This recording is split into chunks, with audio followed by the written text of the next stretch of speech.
ഇതാ വഴിയല്ലേ? ആത്തെന്തായിരുന്നു പരിപാടി? അമ്പലത്തിലൊരു വഴിപാടിന്റെ കാര്യം പറഞ്ഞു. വഴിപാടായിരുന്നല്ലോ, നല്ല കാര്യമായിട്ടായിരുന്നല്ലോ. തോന്നിയസം പറയുന്നത്. തോന്നിയസം കാണിച്ചിട്ട് ആ പാവം ജവാന്റെ ഫോട്ടോയില് മാലിട്ട് ചന്ദനത്തിലെത്തിക്കണോ അല്ലേ? പുരുഷേട്ടനെങ്ങാനും അറിഞ്ഞാ പിള്ളച്ചന്റെ ഫോട്ടോയില് മാലിട്ട് ചന്ദനത്തിലെത്തിക്കേണ്ടി വരും. വീട്ടിൽ വെച്ച് ചതറിക്കും.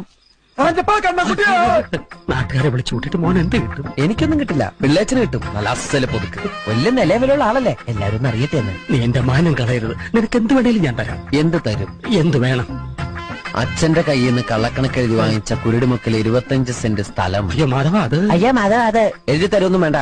അവിടെ ഇത്തവണ എനിക്ക് വിത്തറക്കണം. അതെന്റെ ഒരു മോഹം. ഞാൻ പടാവില് വിട്ടിരിക്കുക. ആയിക്കോട്ടെ, അത് വിറ്റ് കഴിഞ്ഞാൽ എനിക്ക് വിത്തറക്കാലോ. ഇറക്കാം. പുറപ്പാടാം. പോകാൻ വരട്ടെ. ഇതൊക്കെ മറക്കാതിരിക്കാൻ ഞാനൊന്നും കൂടെ തന്നാലോ? വേണ്ട, ആരും കാണൂല. വേണ്ടെന്നേ. എന്നാ ചാടിക്കോ മോനെ.